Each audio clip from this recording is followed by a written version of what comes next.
Greetings, fellow slingers. Welcome back to World Hard 20 podcast. You know who it is. It is your trusted GM, Brian, welcoming you to another episode of our Dragon's Demand run-through. Well, for those of you following along at home, you will notice that this is another one of our episodes where we produce audio only. And really, I think the only people that will notice this will be those fellow slingers that follow the show on YouTube and get the visual aspect of what we're doing. But every once in a while, once in that blue moon, once in that Luna de Cacciatore, Hunter's Moon from Alien vs. Predator, we find ourselves where the streamlined version of what we put out really doesn't mesh very well with a decent listening experience. And the result is I've got to go in and edit it. And if you're watching it on YouTube, like I said, it's the only platform where we have the visual aspects of it. It would just look janky. You would see somebody looking in one direction, and then half a second later, they'll be doing something else. And I think any type of an editing experience, you would see that because it's not seamless. But I'm digressing. This episode isn't about editing and all that other stuff. But what it is about, as far as the intro is concerned, is how we play the game and our understanding of the rules. And just because some things sound cool to do in combat or other situations, mechanically, as the rules are written, they just don't exist. And if every time we come across such a situation, if we just make an in-the-moment judgment, then if there are rules for that situation and we just ignore them, then are we really playing the game? Well, yes and no. We're playing our version of our game, but we're really not playing the game as intended. Sure, it'd be cool to have advantage on a dex save versus a dragon's fire breath if you just came out of a walk-in freezer, but there is no precedence for that situation, and to make that ruling is just a broken decision. To me, this is a game, and a damn fun game. But if all we're doing is trying to win at this game, which should not be the goal, by the way. I know it's strange not to think about winning at a game, but we should be trying to have the best experience we have with the game within the confines of the rules as written. And I screw up all the time. As a DM, sure. As a player, you bet. Especially when you're trying to make a decision and you have 4 other players, and some people are trying to figure out what their mechanics are, and they want to know how they'll work in a particular situation that you're putting together, or you're running a monster and you're wondering if what they're doing is actually a feasibility. I don't know if that's a word. If that monster can actually do what it's doing without suffering a repercussion, who knows? And then in those moments, you actually do put together a snap decision, make a dice roll against somebody else's D20 if they think it should be done a different way, and then look it up on the back end. That's what I always say. Keep the show going forward. And unfortunately, in an instance like this, I actually had to go and do a heavy edit, which is why we're getting audio only. But you know what? I'd be curious to know what all of your thoughts are on how we play the game, rules as written versus the rule of fun. Let me know. Right into the show at rollhard20podcast@gmail.com. Inquire on any one of our social media footprints.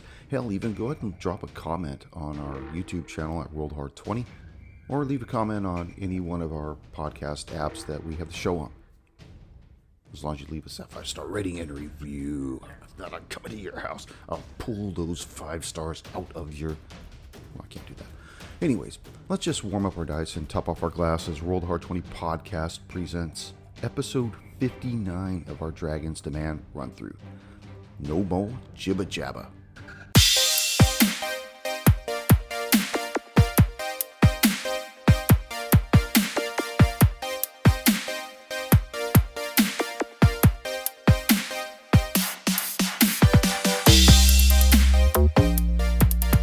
Done.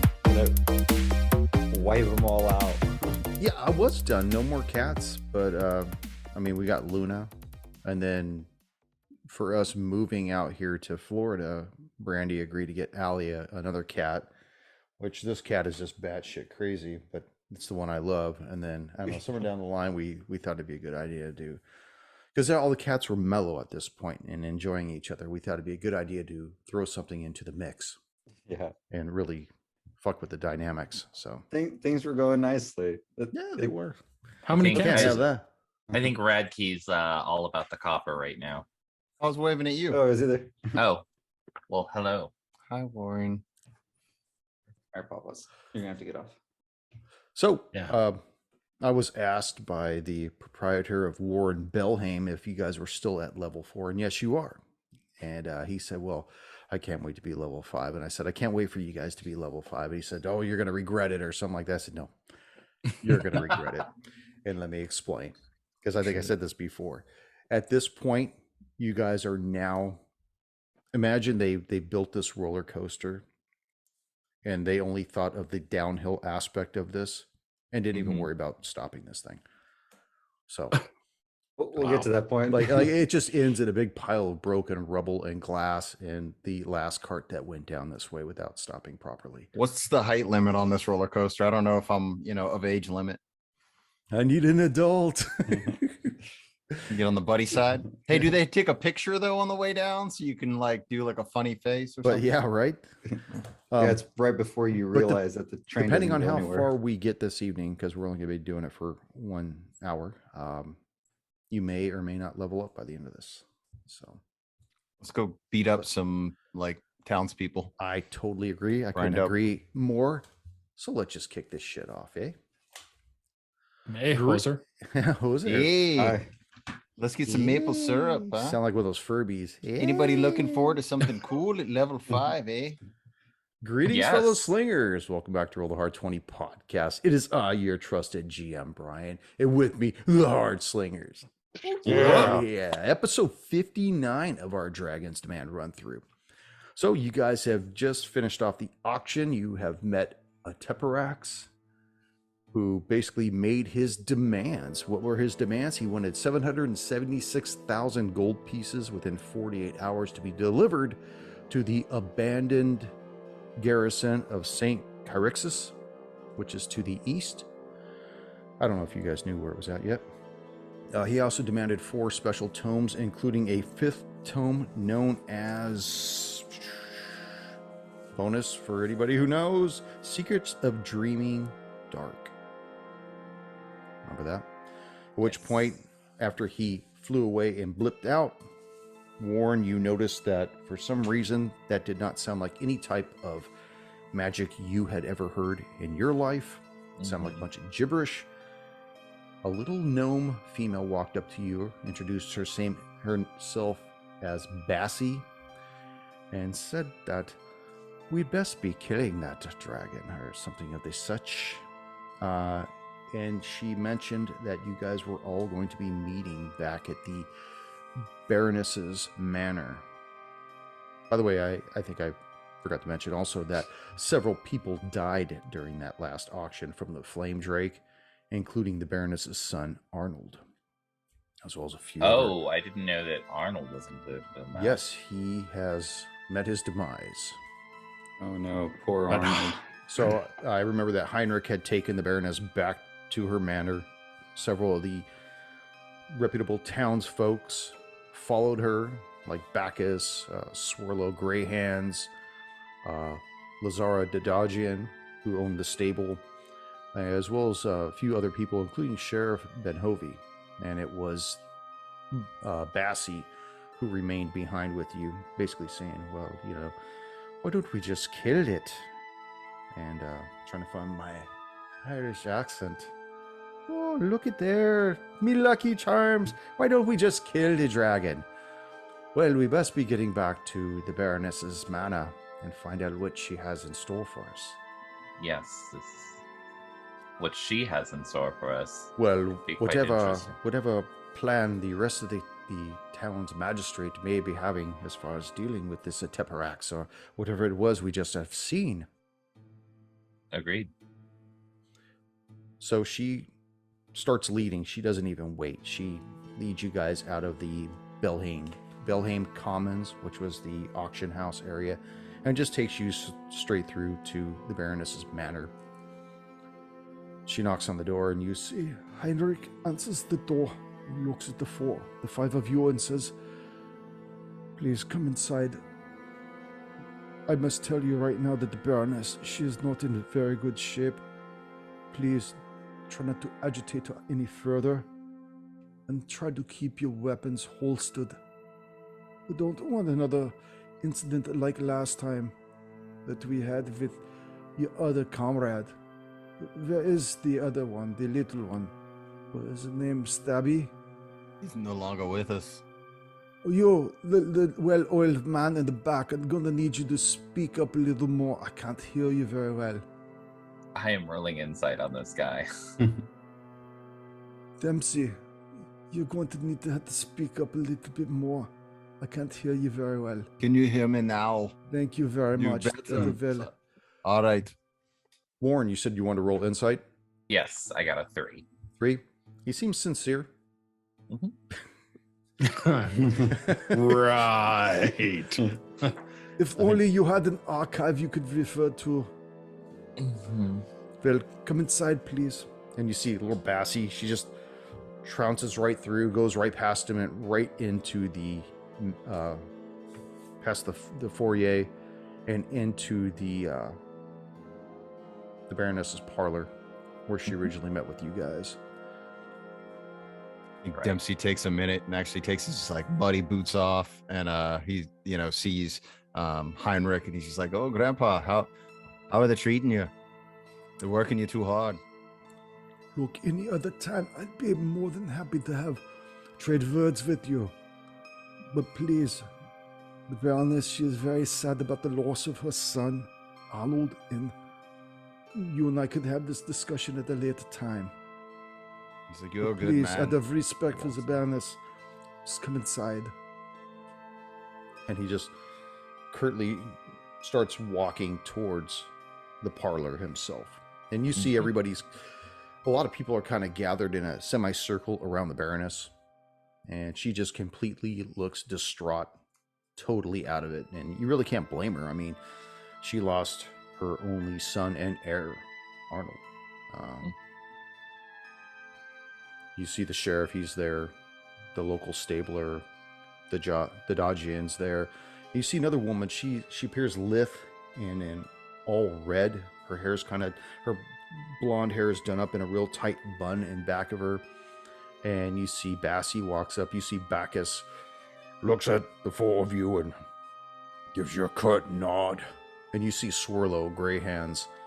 He's just kind of off in the corner, mostly looking to see if there's anything in one of the liqueur bottles that he might be able to swill, And you hear the Baroness begin to, as she's talking to the group, she says, Apophenia, under the circumstances, if Belheim were to pull its resources together, could we meet this dragon's demand? And the woman looks and says, I'm sorry, Baroness, but the town would fall short of just under 20,000 of what we have right now. Even if we were to liquidate every business and asset in town, we'd still only be able to raise an additional 25. And the Baroness, she doesn't look surprised, and she adds, much to the candor of everybody else in the room, she says, even with my contributions, we'd fall well short of the number Ateperax demanded. I just don't have that kind of resources. It's certainly not at my disposal. Does anyone have any suggestions?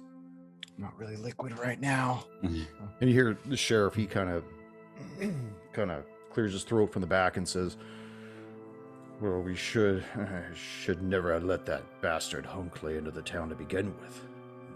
You hear Swirlo say, kind of speak up in the background, perhaps one of the neighboring towns could be of assistance. And who would you ask, Swirlo? All the towns who came to our aid when the quarry got flooded and we hit dire times? Those same towns who assisted us when the orc tribes raided us, killing our men and stealing our women and children, doing gods know what to them? Or possibly you mean the towns who knew about and are involved in the human trafficking and use our town as a hub? And at this, she gives the sheriff just a real evil, flatline stare. she knows his business from the past, and even though he's tried to keep it in check, it's been something that might have been going on in his past. Doesn't anybody have any idea what we can do? Well, frankly, I'm a little surprised. Well, actually, no, I'm not surprised. But I think the gold is a distraction from what Ateperax is actually after. He is actually after the books. I would suspect that the books are in the auction. Hunkley did have a number of rare tomes. But do you really think that that is all he is after? I mean, if he wants not just the books but the gold, it almost sounds like an ultimatum that could never be met. The gold, you mean, or the books? Both.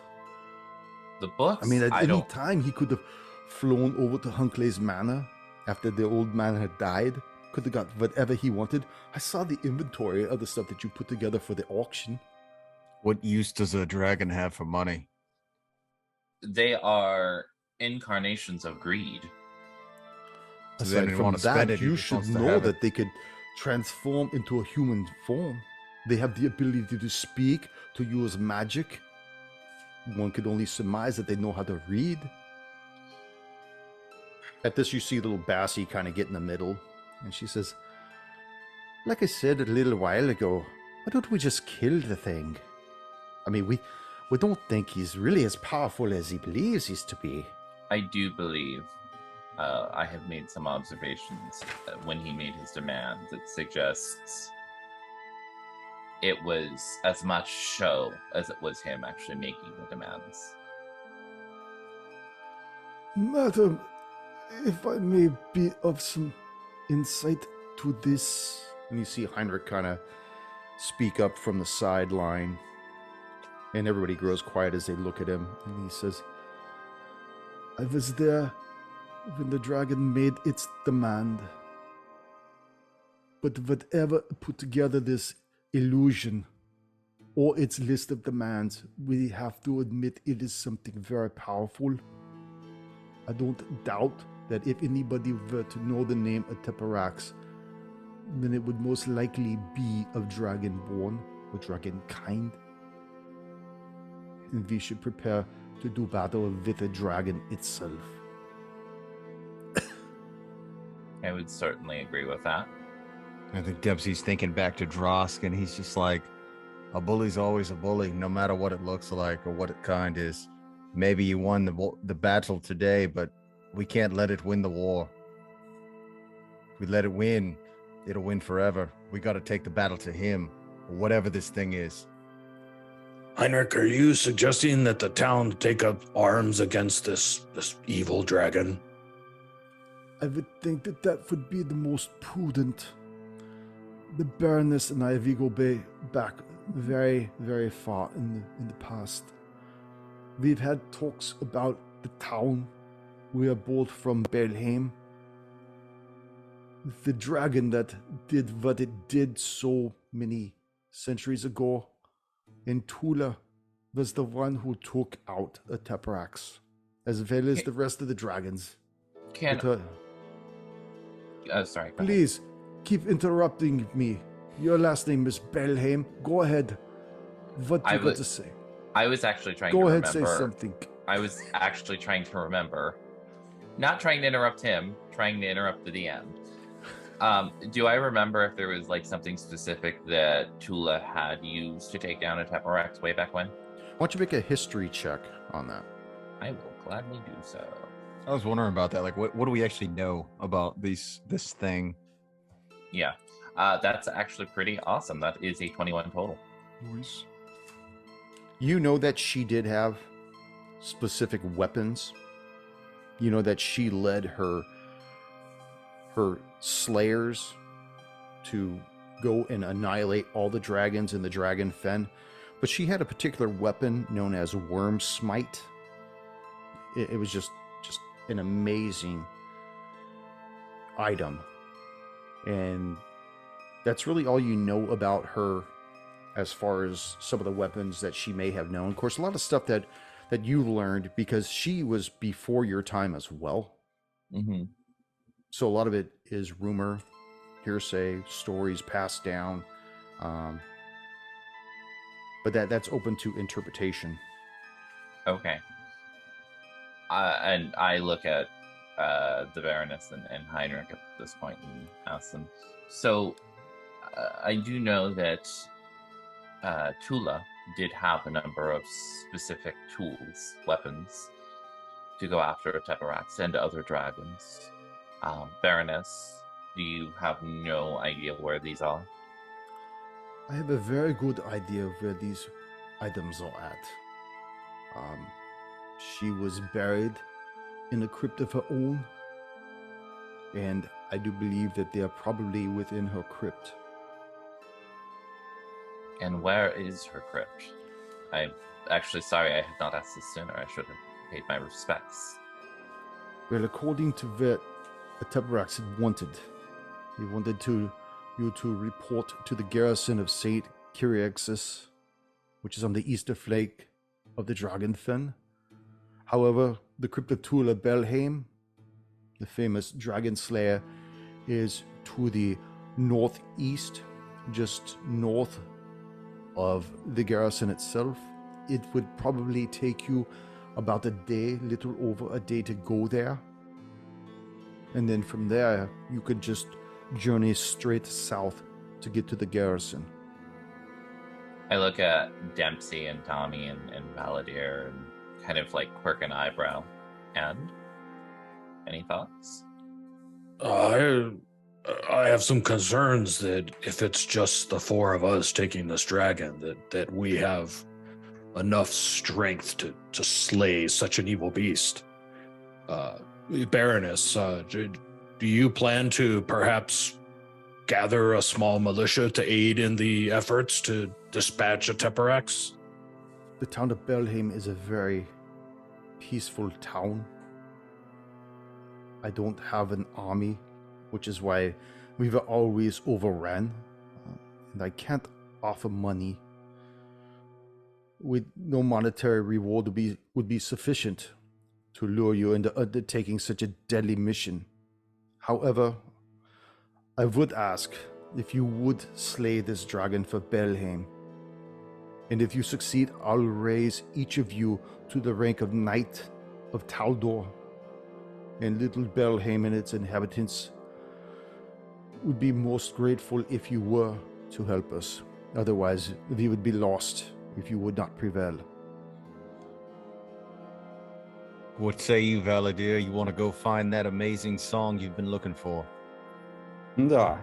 Plus, you should name town hall after us as well. You know, I think that'd be good exchange. They're gonna have to rebuild it anyways, you know? You just put a new plaque. It's good. See, he knows exactly what I talk about. I know that you joke about all the things that you would like to have done with Belheim, and even if the town were to be razed to the ground, the town could be rebuilt. It's the people. They've got nowhere else to go, and if the threats of this dragon are to be believed, and I have every reason to believe so, then nobody can leave Belheim without being annihilated. He gave us the ultimatum that nobody can leave the town and survive. The only people that can go would be the people delivering the ransom to him. So where else are we going to go? I mean, technically, you're all part of the town at this point. So neither of you can leave either way. So it is in everybody's best benefits, and you could either win all the way or lose all the way. If the spies were to see you leaving the town, they would only think that because of the direction that you're going in, that you have what he asked for. That's the same direction as Tula's crypt. Yes, agreed. I think that the best thing is for my companions and I to make for Tula's crypt as quickly as we can. And then see if we can find the tools that she used back in her day. Well, I like this little idea of all of you. This is the greatest thing. But I got to tell you though, you're probably going to require this. And you see little Bassie produces this large brass key. If you wanted to empty the crypt properly, then you're going to be needing this. Otherwise, it'd probably take you about a week or two to get into the thing. I'm looking at her very suspicious now. It's Where'd like, she come why across is this? Yeah. right? And that is a 14 on an insight. It seems like she probably would have it because she is in charge of the town's finances. Okay. So everything, all the welfare that goes through the town, she's the one that's most privy to it. In fact, you could probably surmise that everybody that's gathered in this room has a vested interest in the revenue of the town, and they know what it's worth, and they know everything. Mm-hmm. Like the individual who has that regal demeanor about her, you could tell she's a priestess of Abadar.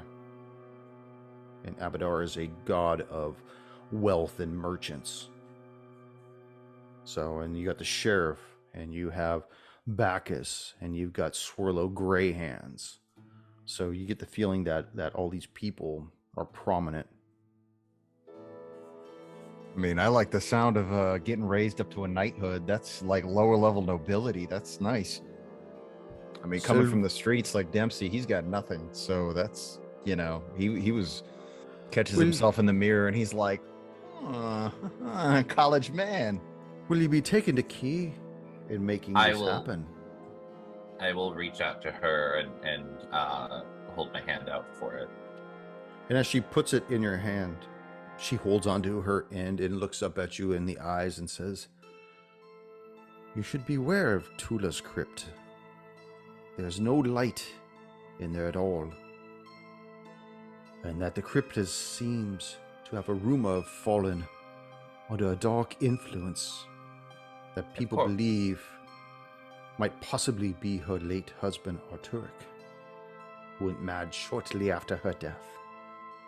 Oh, do I know? She lets the key go. Why would it be any different other than that? And Yeah, as what do far they as never- as far They as never hide complete- these things in like a Dunkin' Donuts. No, they hide them in the back of a Bob's Big Boy in the There you go. walk-in freezer. Crossover event. All right, how we going? Do you want to get horses? You said it's a day of travel. It'd be nice to just coop up inside of a caravan if we can and get a little rest. Between a day and a half to get there. I don't know about you guys, but I could use a little bit of a rest myself. I took a few shots from that dragon at the auction. Want to meet And up with unless the dragon? unless you all want to, survive this next encounter, I need some rest. It's Fair almost enough. mechanically we could use a little bit of a refresher. Fairness. Would Are you mocking me in my voice there, Dempsey? I might be. Sorry. I'll be better. Baroness, would you object to having some horses and some travel supplies gathered for us while we refresh ourselves before we leave? You see Didagian comes up to you and says, "My horse is at the stable, all right, y'all. Back and call. Take whatever you need. Take a wagon, too. It looks like somebody recently already took it and did some things with it. I don't know. There's some scratches in the back of it. It looked like somebody was trying to tote around some big chest. I don't know what the fuck that was about, though. Who would do that? Blasted credence." Did we leave money with the thing? He should be happy. Yeah. Mm-hmm. I cannot. I cannot tell a lie. It wasn't us. It wasn't not Soothes my us. aching back. Anyway. So you guys make it back to where you guys want to take your rest. Where you guys want to do your thing. I think going back to the inn, taking as part of a short of at least a short rest, taking a few, and like having a planning session in one of our rooms. Okay, right now it's probably about 6 o'clock at night. Mm-hmm. Between after everything that went down at the auction to you guys leaving, going back to the Devi Manor.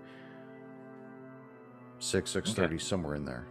And the timetable that we're on, the dragon said what time it has to be. Isn't it like 48 a 36 hour? hours. 48. So we could take a long rest and leave first thing in the morning.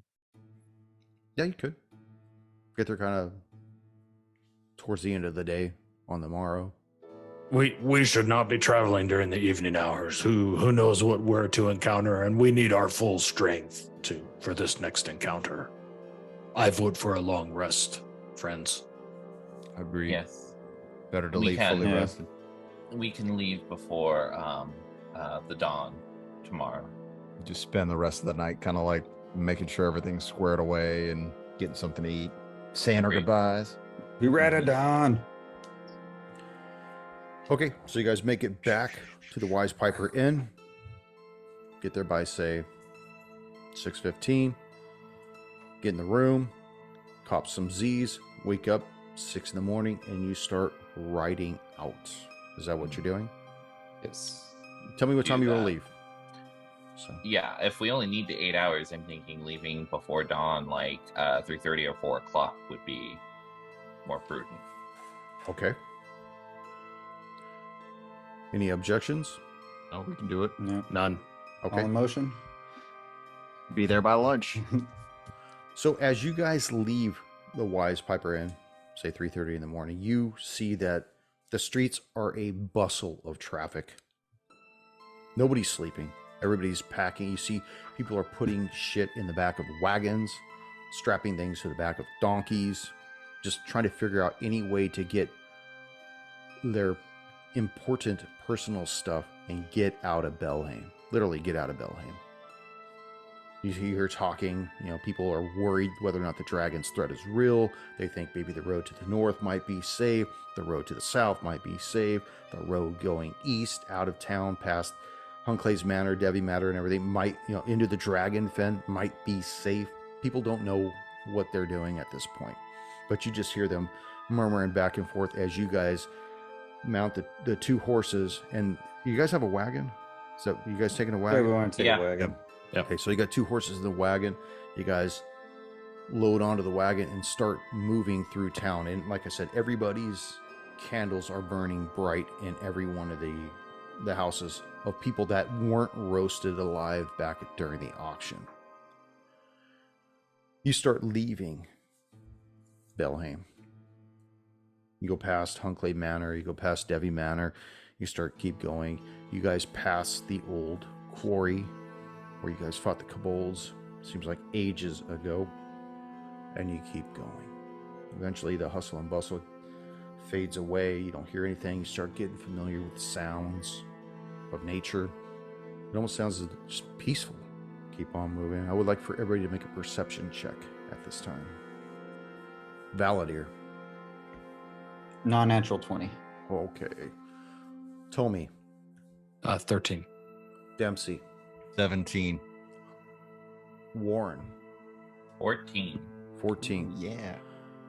Dempsey, you and Valadir riding up front. You got Warren and Father Tommy in the back discussing politics.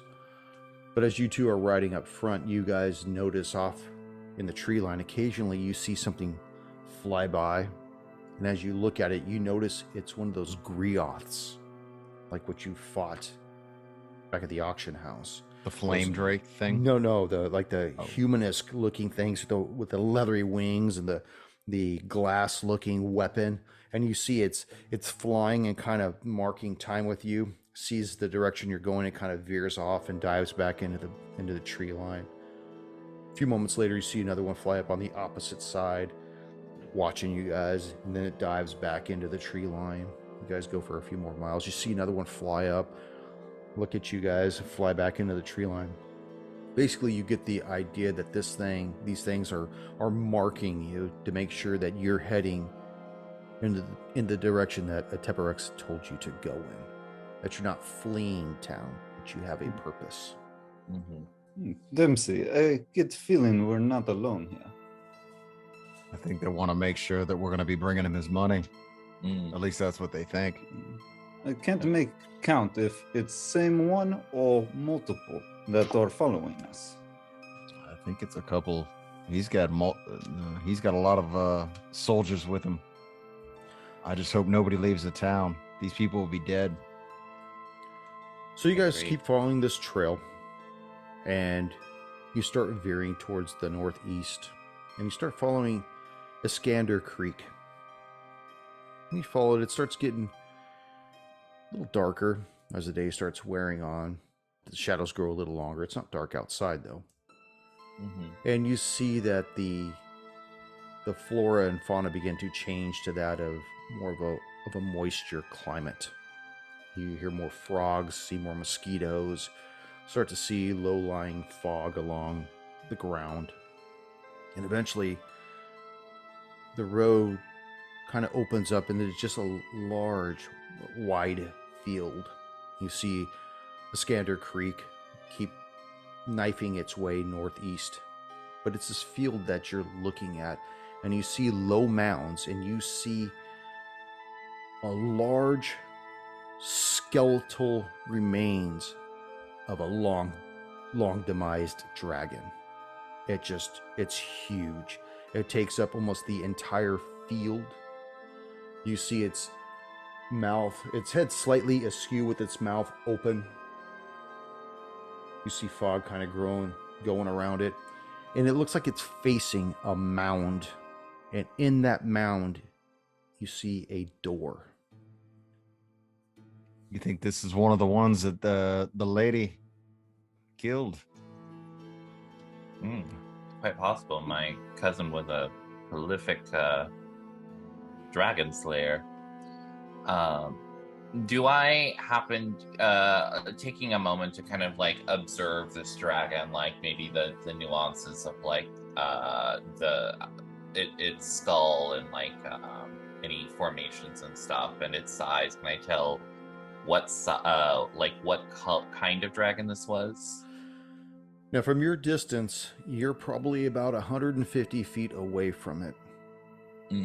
Oh, okay. And it's huge. You figure that the field itself is probably about 300 feet in diameter, and it's taking up a good third of it, half of its body laying in Iskander Creek, the other half up on the land.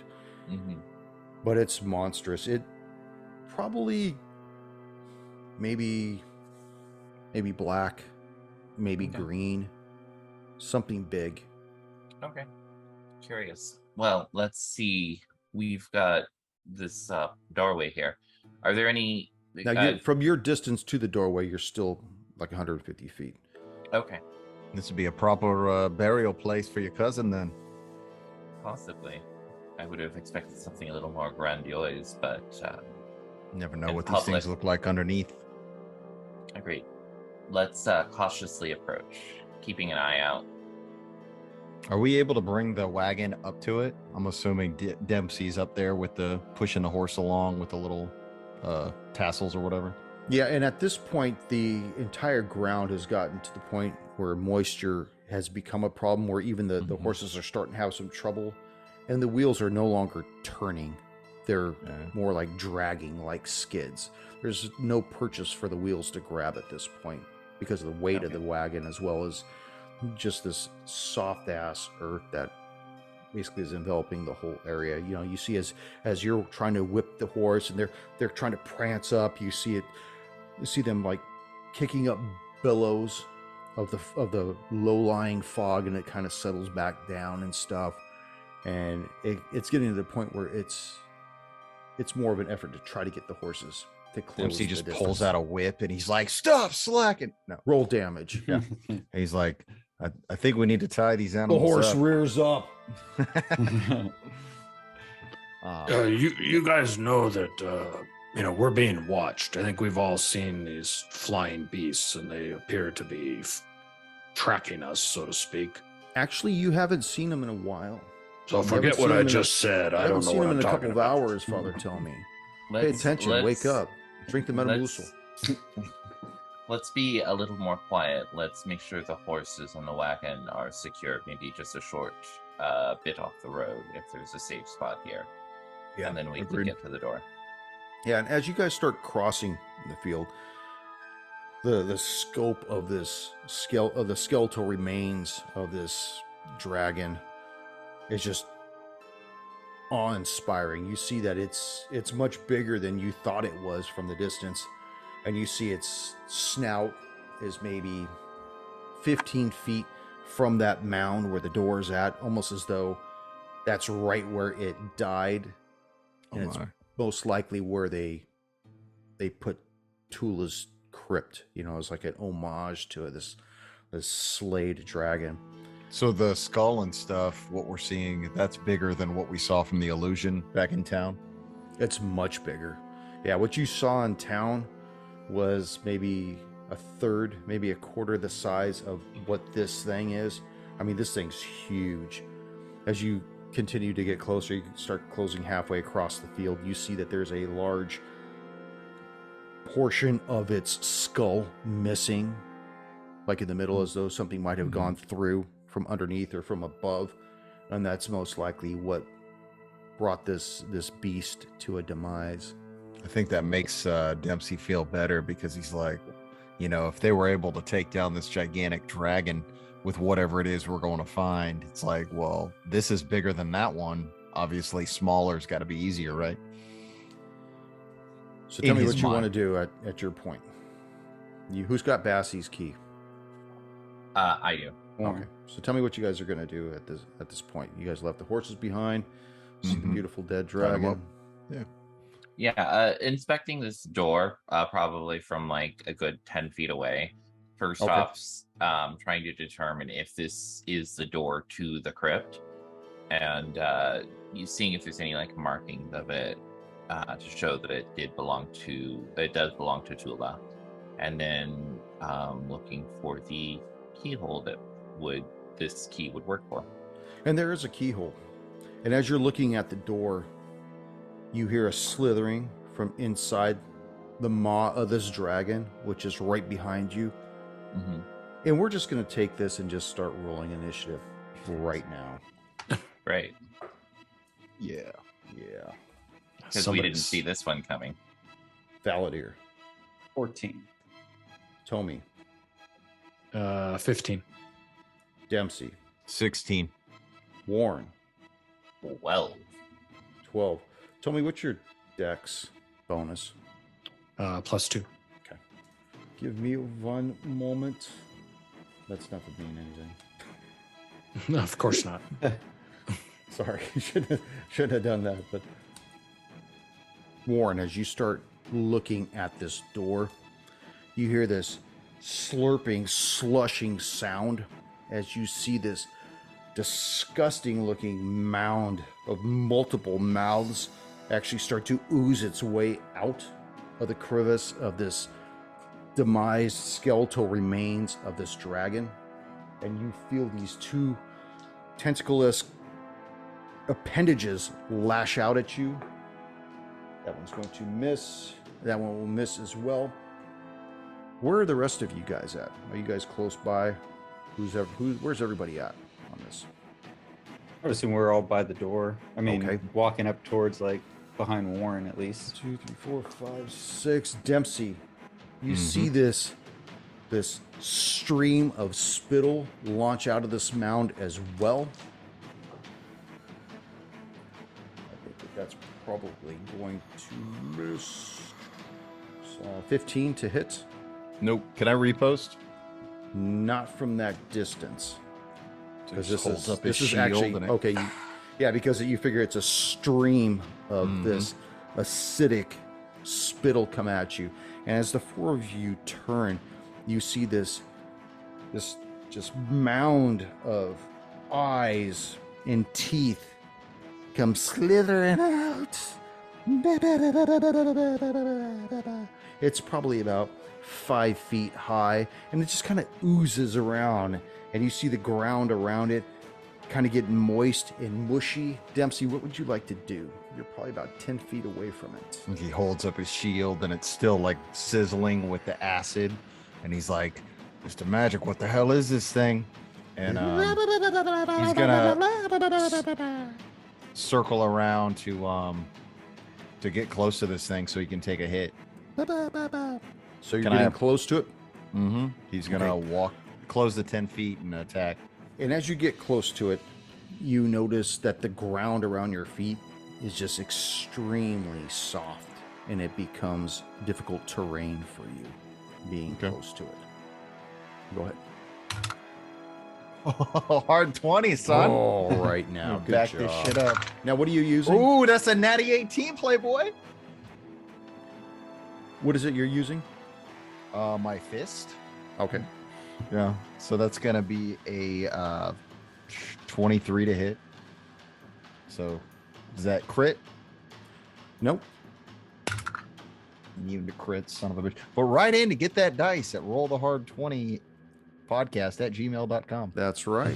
Take the hard 20. So that's gonna be 8 points of damage. 8 points. I'm gonna go with the second attack. So he just kicks it. Ooh, 17 on the dice. I'm hot tonight. So 22. That's going to hit. I'm gonna turn that into a precision attack. So that's gonna be 10 points of damage on the second. All Just right. kicks this thing. Boom. And your foot kind of goes as it kind of squeezes into it and pushes back out.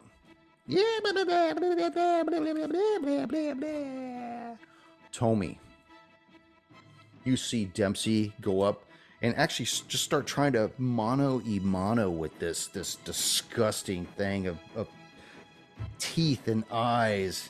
It looks like somebody took a shit and put Mr. Potato Head eyes and mouths all around it. That sounds real appetizing. What are you gonna do, Father? Looks like somebody didn't want it. Is this the door's open now, right? No. It's not. Nope. This thing just appeared out of thin air? Nope. It was hiding in the mouth of the dragon. In the skull of the dragon. Okay, so waiting he's for somebody to get close to the door. behind us now. Yes. This creature's And behind us. And Dempsey is behind it, I'm imagining, because you said you went up and you... Did you go around it, you said? Yeah, he moved over to where if another guy wanted to approach, there wouldn't be, as we know, within 5 feet is kind of dangerous. Are we all within 5 feet of this creature at this point? No, you This guys are probably within 10 feet, 12 feet of it. Okay. But Dempsey is like right next to it. Okay, I'm gonna take a move action and come within 5 feet of Shitty Potato Head, Okay. and I'm gonna cast Word of Radiance. That'll be a 3. He has to make a Wisdom saving throw. Against a 3? What? 3 damage. It's 3 damage. Oh, You it's a have to cantrip, roll right? 13. Yeah, it's a cantrip. Okay. So you need to be 13 or higher. Okay, wisdom? Yep, 16. that's some pretty smart shit. It's 15 on die. He ain't very smart, though. Okay, that fails. I will complete my turn. I'm done. Who's next? Valadier? Valadier. Oh, wait. Valadier. I think Warren goes. No, Warren's last. Yeah. Yeah, Valadier. Can Valadier roll a history to see if he recalls any songs mentioned of mud monsters? Sure. 18. 18? You know this is not a mud monster, but you've heard tales of the gibbering mouth making his way into your ear. They like to use them as the backup singers. I'm gonna imagine So we're the gonna have to shit train golem from Dogma, remember? Oh God. All right, Valadier's going to move up and attack with his scimitar. First attack, 9 to hit. Miss. Let's see, the second one will hit. A 19 to hit That'll hit. for 7 points of slashing damage. 7 points, all right. It looks like it hit it, but it didn't seem to have the effect that you were hoping for by doing that. Warren. Or did you want to do anything else, Valadier? No, Warren. I'll end my turn. I'm just gonna like sidestep to the side a little bit so that I have a clean shot at it, and I'm going to pull up my rapier, kind of fling it in the air, and throw a bolt of force off of it. All right. So that is 21 to hit. That will hit. That is crap for damage. That's 7 points of force damage and additional 2 points of fire damage.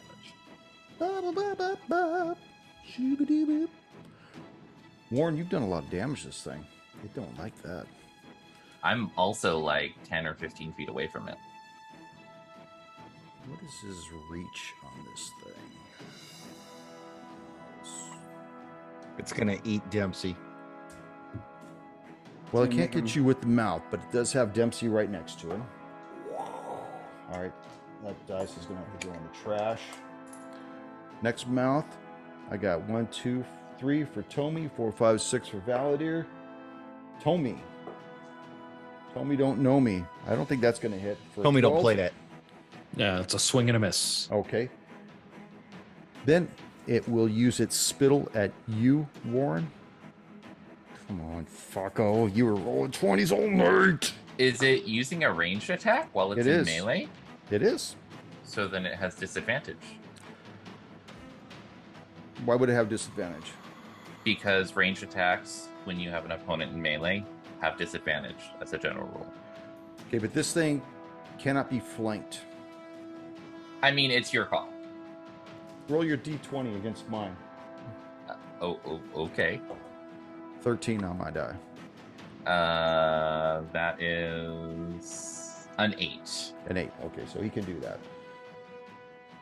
So he hits you with this spittle. The spittle. What did he Spittle roll on to you? attack? 16 on the die, plus 6, Oh. 22. Okay, yes, that would. So you take 1 point of damage. And you're blinded for 3 rounds until you make a con save on your turn. No bueno. And then as a free action, it shouts this cacophony of maddening sound. And I need for everybody to make a con save. Okay. Fuck yeah. Hold on a second. Okay. Yeah. Dempsey. That's a 24, Playboy. Another Oh. hard 20. Good deal. Heinrich. Sorry. Where the hell did you come from? Is he Heinrich? there? Tommy. 17. 17. Valadier. 6. Warren. A 14. 14. Valadier, you're the only one that is stunned. You'll need to make a con save to end that. All right. Dempsey. Does it look like anything we've done have hurt this thing? You know, I punched it. I know he hit it with the sword. It didn't seem like it did anything. And then Warren did his magic. Like, what can I tell what looks like it's hurting this It thing more? looked like what Warren did some damage. What you did may have done damage. And what Valadier did was very minimal. Yeah. I wish I had other damage types, but I don't. So I'm just going to keep going with my normal attacks. Okay, so 19. That will hit. Ooh, no, that's going to be 6 points of damage. And then 12. No, I'm sorry, my friend. So a swing and a miss. Swing and a miss. Got anything else you want to do? Want to walk away? Try to get away Just from look it? pretty. Now he's going to stay, you know, keeping this thing busy, trying to. Tommy. So is this all of our attacks so far have been of bludgeoning type? It seems. Minus No. Valadier's. They were slashing. One of them was slashing, one of them was magic, one of them was bludgeoning. Okay, and the bludgeoning doesn't seem to be doing anything. It seemed to be doing more than slashing did. But we don't know if it's taking any damage at this point. It looks like it's getting rocked a little, but definitely Warren was the one that was doing the most damage to it. Okay, I'm going to cast my Word of Radiance cantrip again. So roll 13 wisdom or higher, and then I'll roll damage. Suspense. 10. Suspense. Okay, so you failed, and you will take 3 points of radiant damage. Okay. That it? That's it. Valadier. Gotta make that con save. Ooh, not looking pretty. 9. 9. Negative. 9. You remain stunned. Warren. I'm gonna take a second. I will use my action to cast Prestidigitation to try to get all this goop off of me, as I'm going to go ahead and just make my saving throw.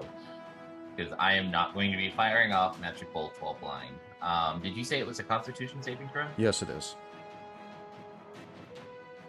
That is a 17. That is a fail. A fail. Shit. That is a fail, yes. Okay. 2 more rounds. Did you want to move? Do anything? I mean, I can't really see what's around me. I will try to move like 5 feet away from the sounds that thing is making. Okay. And that's it. Okay. Dempsey, you're the lucky one again. First attack. Horrible fucking dice. I was going to say these dice. I'm going to use these dice till the end of the AP. Fuck that. Because they're in the trash, baby. Yeah. Tommy, it goes to attack you. Oh, 18 on the die. Thank God. This was going to hurt, babe. As these teeth clench down on you for 15 points of damage. Jesus. And I need you to make a strength saving throw. Come on, big money. The fuck is this thing? 14. 14. You manage to not be knocked down prone, but you are in one of its mouths at this time. With its free action, it's going to spit at you, Dempsey. 18. That meets. Okay, and I'm going to need you to make that con save also, as you take 1 point of damage. 21. Yes, okay. So you feel it zap you in the face, and just the pain of this stream pissing in your face is enough to make you disgusted as it narrowly misses your eyes. It begins to slowly rock back and forth. Sing it with me. Yeah, you blind motherfuckers. Sing it, Dempsey. So, okay, this is where I need Ryan. If you're blind, does that just mean you have disadvantage on every attack? Yes, and it means that it also has advantage on you. It So- does. If I take the help action, you get advantage, so you could just attack normally. In theory, I'd have to double check the exact wording of the help action. GM? If I'm back there like, right here, hit Normal- this, go for the sound of my voice, he's right here. Fuck Make him up. the attack with disadvantage. Well, I wouldn't be attacking. My He's just whole yelling. action would be just saying like, right here, right here. I know. So I'm helping him. Yeah, you're helping him roll at a disadvantage. Thank you. Don't worry, Dempsey. It's going to be Dempsey. Demp can't see pretty soon. Keep going. Fuckface. That's awesome. Thank you. I'm here for the next 20 minutes. Anyways. Who's next? You. Me. Oh, wait. Okay. No, who? Oh, he's Dempsey giving it just to went. you. Okay, got it. Okay. From the tree line, Oh shit. you see this bolt of fire come out It's Heinrich. and strike this entity for 9 points of damage. Warren, make a history check. Actually, don't, because you're fucking blind. I was gonna say. That's part of my help, and I'm like, there's somebody with shooting some shit, man. There's Tone. fire. Tommy, He's got me in his maw, right? that's correct. I'm going to cast Inflict Wounds. Touch. It's Nice. touch spell. Okay, you need to break out of its mouth, too. You're grappled by this thing. Well, you didn't say I was grappled. I'm sorry. You're in its Jeez, man. mouth. Details, No, bro. I'm sorry, that's my. Oh, bro, you broed the gerbilary. Okay, I'm gonna try to break. Break my teeth. All right, I'm gonna try to break the grapple as a strength, right? Yes. Oh, It rolled onto 20 and then the dice went bloop over to 2. Oh, Okay, so you are still in Still- its mouth at Okay. this point. I'm going to weep a little bit Valid too, as ear. part of my action. Wait till you really start Duh. weeping. Papa, Hammerbein, do not weep. Looking at the wrong direction. Come on. Rolling trash. 5. So you're still stunned at this point. Damn, Warren. I mean, do I have the benefit of the help action from Dempsey or not? Yes, you do. Okay. On your If turn, you that's- have it. You got to roll it with disadvantage, though. So then I don't have the help action. Well, what is being blinded? So being I blinded have it means right now. Hang on a second. yeah. I got it right here. Attack rolls give this creature have advantage, and creatures attacking rolls have disadvantage. Yeah, then you Correct. wouldn't have it then. Yeah, because Okay. otherwise it doesn't constitute you being blinded, and that's the condition. So I understand where he was going with it, though. I would have given you disadvantage, but it's still disadvantage even being blinded. So no. Okay. I'm not firing off magic shots while I'm blinded. So I'm going to attempt to again throw off this blind. Okay. And that was less than the 17 that I rolled last time. Okay. So. Well, you have one more round after that. And I will stay where I am, but I'm trying to be very still. I'm trying not to make a lot of noise myself, both to either not draw attention to myself, but also trying to get a better sense of my surroundings. Okay. Tomi, you take 3 points of bite damage and 1 point of constitution damage, Damn. and you are slowly being brought closer to the mound's mouth, like being absorbed into this mouth, into the mound itself. So 3 points of bite damage. 3 points of bite damage, 1 point of constitution damage. And what's the con mean? That my con Drops down by 1 point. by So one. if you Okay, have- that's what I thought. Okay. Yeah, thanks for that. With its other mouth, Valadier, you're right next to it. You're stunned. I believe that gives him advantage. Yeah. Oh, the hard 20 on the second roll. How many mouths does this thing have? It's got 4, but it can only attack with 2 at a time. It's a mouther, man. It's like one of those ladies you see at a convention. That's You know what I mean? right. She's working hard for the money, baby. I'm gonna make this thing airtight. 21 points of damage, Damn. and you need to make a strength save as well. All right, you want me to roll the strength right now? Yeah, make it right now. All right. 20. Come on. Ooh. Non-natural 20. Yeah. You break this mouth. Keep it still held into it, but you keep from being thrown down to the ground. Dempsey. All right, I'm still, Dempsey's still trying to be helperton. So he's going to circle around to where Tomi is. And he just like puts his leg on this thing and he grabs onto Tomi's body. And he's going to do the same thing, help action. So Okay. if you're trying to break that grapple, he's going to give you advantage on this time. Do you want to do your strength to try and break him out on this turn? I I think mean, I'd rather otherwise, give what are you him- doing? I think it's a better percentage to give him advantage. Okay, so you're just going to go over and hold its mouth. Yeah, because if we're not doing any damage, we need to just clear the way for the magic people to fuck this thing up. Okay. Warren, you feel a hand touch you on the shoulder. Ooh. Hey, A little hand. don't worry.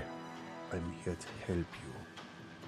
And he pulls your mouth open. He dumps this garbage into your mouth. And your eyes begin to clear up, and you blink, and you look right into the face of Heinrich. That guy's a ringer, man. And we'll see you next session. Hey, Hey, fucking Heinrich. he's everywhere you want to be. Yeah, including in that gibbering mouth.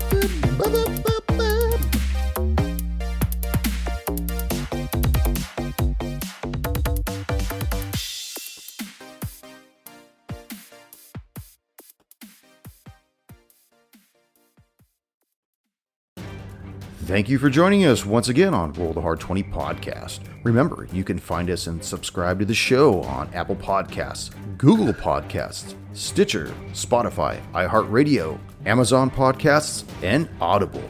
And if you like what you're listening to, leave us that 5-star rating and review. We also have a YouTube channel at Roll the Hard 20, so if you're into watching, head on over and hit that subscribe bell. We can also be found in the wild on Facebook, Instagram, and Twitter, so don't forget to look for us there and check us out. You can also contact the show directly at rollthehard20podcast@gmail.com or head on over to the website at rollthehard20podcast.com, where you can download the current show directly, pick and choose past shows from our archives, or view our galleries. We've got a lot of stuff posted there, so check us out. And finally, join us on our Patreon page at patreon.com/rollthehard20podcast, where you can become a hard slinger and pick up swag. So until next session, keep your dice warm and your glass topped off as you roll those hard 20s.